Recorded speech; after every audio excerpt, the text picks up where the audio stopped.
ভারতীয় আলোচিত বিতর্কিত টিভি রিয়েলিটি শো বিগ বসের ১৯তম সিজন শুরু হয়েছে। শোটি সঞ্চালনা করেন সালমান খান। এই অনুষ্ঠানে অংশ নেওয়ার প্রস্তাব বহুবার পেয়েছেন বলিউড অভিনেত্রী তনুশ্রী দত্ত। এই শো থেকে তিনি কোটি টাকার পারিশ্রমিকেরও প্রস্তাব পেয়েছিলেন। সম্প্রতি এক সাক্ষাৎকারে তনুশ্রী বলেন, আমি কখনো বিগ বসে আগ্রহী ছিলাম না, আর হবও না। আমাকে ওই অনুষ্ঠানের জন্য ১,৬৫,০০,০০০ রুপির প্রস্তাব দেওয়া হয়েছিল। সমপর্যায়ের আরেকজন বলিউড তারকাকেও একই অর্থ দেওয়া হয়েছিল।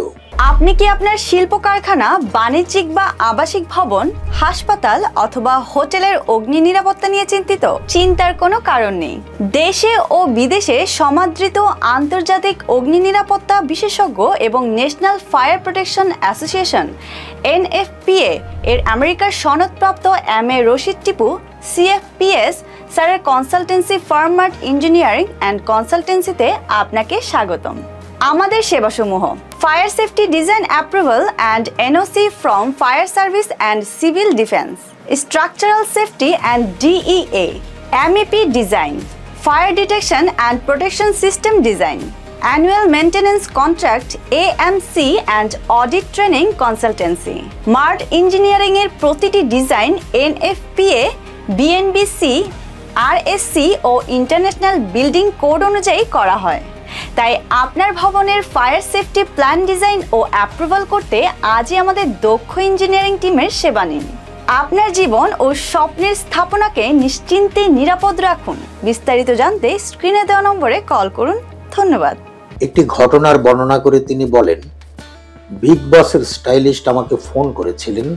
তিনি অনুরোধ করে বলেছিলেন আমার ডায়েটের যত্ন তিনি নেবেন। আমি বলেছিলাম ওরা যদি আমাকে চাঁদের এক টুকরো দেয় তাও আমি যাব না।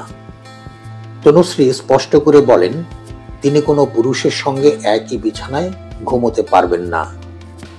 একই হলরুমে একসঙ্গে ঘুমাচ্ছে নারী পুরুষ, সেখানেই তারা ঝগড়া করছে, সেখানেই থাকছে। আমি এটা করতে পারবো না। ডায়েট নিয়ে আমি খুব সচেতন, সেটা আমার শক্তির উপর নির্ভর করে। আমি কি এমন নারী যে রিয়েলিটি শোয়ের জন্য একজন পুরুষের সঙ্গে একই বিছানায় ঘুমাবো? আমি এতটা সস্তা নই। আমার গোপনীয়তা আমার কাছে অনেক মূল্যবান। আমি জানি যদি আমাকে শান্তিতে কাজ করতে দেওয়া হয় তাহলে এর চেয়ে অনেক বেশি উপার্জন করতে পারি। তনুশ্রী দত্ত ২০০৪ সালে মিস ইন্ডিয়া প্রতিযোগিতায় অংশ নিয়ে বিজয়ী হন এবং মিস ইউনিভার্সের সেরা 10-এ জায়গা করেন। ২০০৫ সালে আশিক বানায়া আপনে সিনেমার মাধ্যমে হিন্দি ফিল্ম ইন্ডাস্ট্রিতে পা রাখেন। এরপর চকোলেট, ভাগাম ভাগ, রাকিব, ঢোল, গুড বয় ব্যাড বয়, অ্যাপয়েন্টমেন্টের মতো সিনেমায় অভিনয় করেন। দীর্ঘ সময় সিনেমা থেকে দূরে থাকলেও ২০১৮ সালে তনুশ্রী অভিনেতা নানা পাটেকরের বিরুদ্ধে যৌন হেনস্থার অভিযোগ তুলে আলোচনার কেন্দ্রবিন্দুতে আসেন।